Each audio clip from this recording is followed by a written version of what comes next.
Yeah. With you saying all that, I gotta ask, where were the adults? Where was the teachers? Where was the supervisors? Where were your parents? Where were the adults in all of this? Um, so I'll bring you back to the part where I was in that computer class and the girl said if you said anything you wouldn't have friends. Mm. So I really didn't go out and complain much about what was happening with me because I was scared the situation would get worse. Right. So when I used to go to my mom is like a very tough-hearted woman. So she's like, if they're if they're doing anything wrong to you, ignore it because they're just waiting for a reaction. Mm. So she was in a sense where like she's like, if they do anything to you, just pretend like it didn't happen, and they because all they're feeding on is how you react. So build a strong shield for yourself and don't allow people to don't give the people in front of you the idea that they won. I I agree and I disagree with that. The tough shield, yeah. The ignoring, no. Because in my opinion, the ignoring doesn't work when the problem is not you. When you seem to Yeah. be an outlet of aggression, of, I'm not going to say hatred. I don't think anyone ever really hated you. Like when you become a focus point for all these insecurities, aggression, and violence, I don't think ignoring works. Because speaking from my own experience, I was also bullied in Shui Fat, mostly because I don't know if you remember me, I was like a tiny, chubby kid.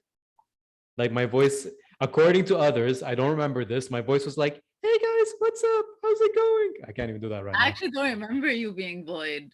Well, No, probably because you had your own stuff going on, but no, like guys would bully me, and girls were viciously bullying me because I was like the little fat kid of every guy group.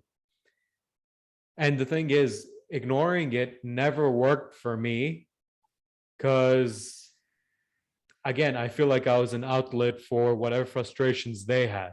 Not to the same extent as you, but in my own perspective.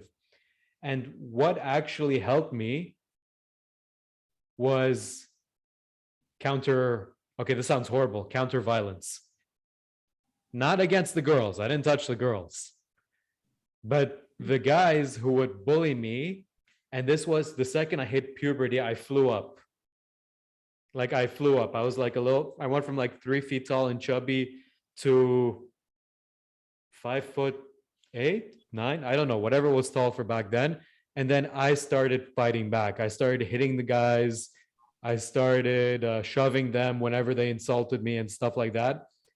And that's when I noticed, for me at least, I don't know if it applies for girls, that's when I noticed for me it stopped because it wasn't worth it anymore for these guys to mess with me. So that's why the ignoring part, and we can have a different view on it. For me, the ignoring doesn't work. If the problem is not you, is them. it definitely doesn't. I mean, I feel like if I didn't ignore it, I would have short-lived my bullying experience. What do you mean? Like it would have lasted shorter? Yeah. Hmm. I think the unfortunate thing is I agree with you. Yeah. Uh, I don't But know. again, I feel like teachers didn't know about it. My parents, I barely touched the surface of what happened. There was a lot I was keeping from my parents. Hmm. And it wasn't because I wanted to, but it was more like I didn't want to add stress onto them. Really? Tell me more.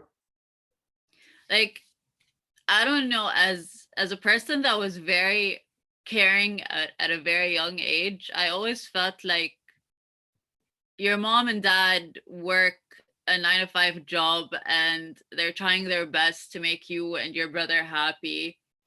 So why do you want to add stress onto their lives by telling them about your issues when you can just try to be a mini adult and deal with them on your own?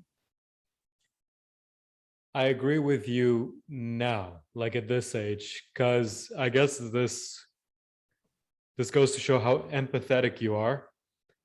But at that age, I definitely did not think about my parents, like their needs, their difficulties. I was more like focused on myself. It took me 7 years to tell my mom I wanted to shift to another school. Yikes. How did she take that conversation? I sat down with her and I'm like, my grades are getting worse. My performance in school is getting bad because I don't feel like going to school anymore. I don't feel like entering that classroom because I am surrounded by abusers. Yikes. So it took a while for me to convince my parents. Obviously, as a kid, they don't really invest much into understanding what you're going through. Yeah. But I think it was, remember when I told you there was this time where it turned violent? So Yeah. it was until it turned violent is when they were like, you know what? She's not bluffing. She's not being spoiled. She literally has to change schools.